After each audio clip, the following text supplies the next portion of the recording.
Assalamualaikum warahmatullahi wabarakatuh. Saya Sony Kazaren, calon guru penggerak angkatan 9. Pada kesempatan kali ini saya akan memaparkan hasil kesimpulan dan refleksi pemikiran Ki Hajar Dewantara.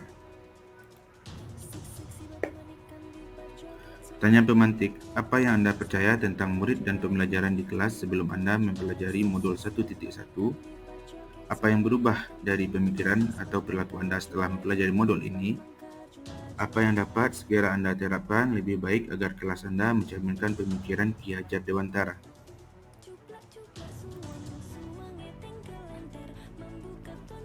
Satu, apa yang Anda percaya tentang murid dan pembelajaran di kelas sebelum Anda mempelajari modul 1.1? Saya sebagai guru lebih mendominasi pembelajaran terutama dengan metode ceramah yang sering saya gunakan. Saya sebagai guru PJOK sering meminta murid mengulang kembali gerakan sampai murid bisa melakukannya, baik itu teknik dasar, rangkaian gerak, ataupun pola permainan dengan baik. Saat pelajaran teori, seringkali saya berfokus pada kemampuan kognitif murid dan sering merasa kecewa ketika banyak murid tidak memahami materi ajar yang saya sampaikan. Murid harus memahami semua materi yang diajarkan dan mencapai pada batas KKM yang ditentukan agar target pembelajaran terpenuhi. Murid yang baik adalah murid yang diam dan duduk tenang saat guru menjelaskan. Saya sering memilih siswa tertentu untuk menjawab pertanyaan atau untuk mendemonstrasikan gerakan. Saya sering terfokus pada hasil akhir sehingga lupa mengapresiasi proses yang dilakukan oleh siswa. Saya berpendapat ketika pelajaran telah saya sampaikan, maka kewajiban saya telah selesai. Paham apapun tidak bukan tanggung jawab guru lagi. Saya tidak begitu memperhatikan sikap, minat, dan bakat yang dimiliki murid. Saya menganggap semua memiliki kesamaan karena terfokus pada materi dan tugas yang diberikan serta harus diselesaikan. 2.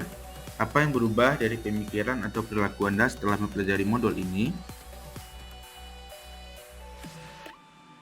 Guru bukan satu-satunya sumber belajar murid. Murid diberikan kebebasan mencari sumber belajar lainnya. Metode mengajar bukan hanya dengan metode ceramah, di mana informasi pembelajaran hanya dari guru yang membuat pembelajaran hanya satu arah, dan murid terlihat pasif.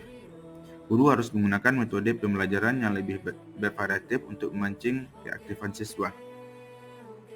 Memahami kodrat alam siswa. Tidak semua siswa mampu melakukan gerakan dalam pelajaran PJOK dengan baik sesuai dengan keinginan guru. Jadi sebagai guru tidak memaksakan kehendak kita. Kita hanya bisa menuntun siswa dengan bakat dan minat yang mereka miliki. Memahami bahwa penilaian pada murid tidak hanya pada aspek kognitif saja.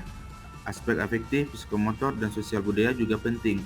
Sebagai guru, kita harus menyadari tidak semua murid memiliki kemampuan dan kecepatan yang sama dalam memahami pelajaran. Setiap murid memiliki kebutuhan belajarnya masing-masing. Memberikan kenyamanan dalam pelajaran tanpa memberikan tekanan harus mencapai nilai yang tinggi di setiap pelajaran. Setiap murid memiliki bakat dan minat masing-masing. Menyadari setiap murid mempunyai gaya belajar sendiri, seperti gaya belajar visual, auditory, gaya belajar kinestetik, yang mana masing-masing gaya belajar mempunyai perbedaan masing-masing.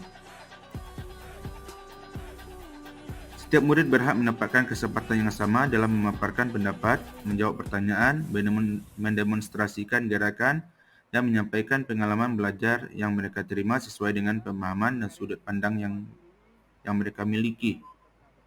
Sebagai guru tidak boleh hanya berfokus pada hasil akhir, kita harus menghargai setiap jenjang proses yang dilalui murid untuk memahami informasi yang diterimanya. Sebagai guru, kita harus berusaha lebih maksimal lagi dalam menyampaikan pelajaran dengan metode yang bervariatif dan inovatif. Berusaha mengimbangi kemajuan zaman dengan penerapan pendidikan berbasis teknologi atau IT sesuai dengan kodrat zaman pada murid. Saya semakin memahami bahwa dalam pendidikan harus memperhatikan kodrat alam dan kodrat zaman. Kodrat alam perlu diperhatikan agar pendidik mampu mengidentifikasi karakter siswa, potensi, sosial budaya yang sudah dibawa oleh anak. Kita pendidik hanya menuntun agar menuju ke jalurnya sesuai dengan nilai-nilai kemanusiaan. Kodrat zaman juga menjadi dasar untuk mengidentifikasi cara menuntun anak dengan menyesuaikan perkembangan peradaban saat ini. Kita tidak boleh menyamakan ketika kita masih belajar yang sudah sangat berbeda dengan saat ini. 3. Apa yang berubah dari pemikiran atau perilaku Anda setelah mempelajari modul ini? Saya memahami makna dari semboyan pendidikan ing ngarso sungtolodo ing madio mangkarso tutwuri handayani, sehingga merubah pemikiran saya tentang pendidikan yang awalnya hanya sekedar mentransfer pengetahuan kepada anak, berubah menjadi proses menuntun anak pada keselamatan dan kebahagiaan baik secara lahir batin yang berarti menjadi manusia merdeka. Pentingnya pendidikan budi pekerti, penanaman karakter yang baik pada murid. Guru memberikan teladan kepada murid dan melaksanakan kebiasaan baik untuk menumbuhkan budi pekerti yang luhur. Mengidentifikasi cara belajar peserta didik, kemampuan menyerap materi potensi yang dimiliki peserta didik. Merencanakan pembelajaran yang berpihak pada murid dengan merancang pembelajaran yang kreatif dan inovatif sehingga dapat meningkatkan motivasi dan melibatkan siswa pada pembelajaran dengan melakukan pembelajaran yang menyenangkan seperti mengintegrasikan metode belajar sambil bermain serta pemanfaatan IT dalam proses pembelajaran. Pembelajaran yang menyesuaikan dengan kuadrat alam dan kuadrat zaman murid. Membuat kesepakatan bersama dengan peserta didik agar mampu menumbuhkan kesadaran belajar bersama. Memberikan kesempatan yang sama kepada murid untuk mengemukakan pendapat, menjawab pertanyaan, mendemonstrasikan gerakan, dan menceritakan pengalaman belajarnya. Kesimpulan, pendidikan adalah menuntun murid yang sesuai dengan kodrat alam dan kodrat zaman. Pembelajaran seharusnya berpusat pada murid. Setiap anak itu unik, mereka memiliki bakat dan minat serta sisi kreativitas masing-masing. Kita sebagai guru hanya bisa menuntun. Pendidikan budi pekerti itu sangat penting untuk penanaman karakter yang baik pada murid. Demikianlah hasil kesimpulan saya tentang modul 1.1. Semoga kesimpulan dan refleksi pemikiran Ki Hajar Dewantara yang saya sampaikan ini bisa bermanfaat. Wabillahi taufik wal hidayah. Assalamualaikum warahmatullahi wabarakatuh.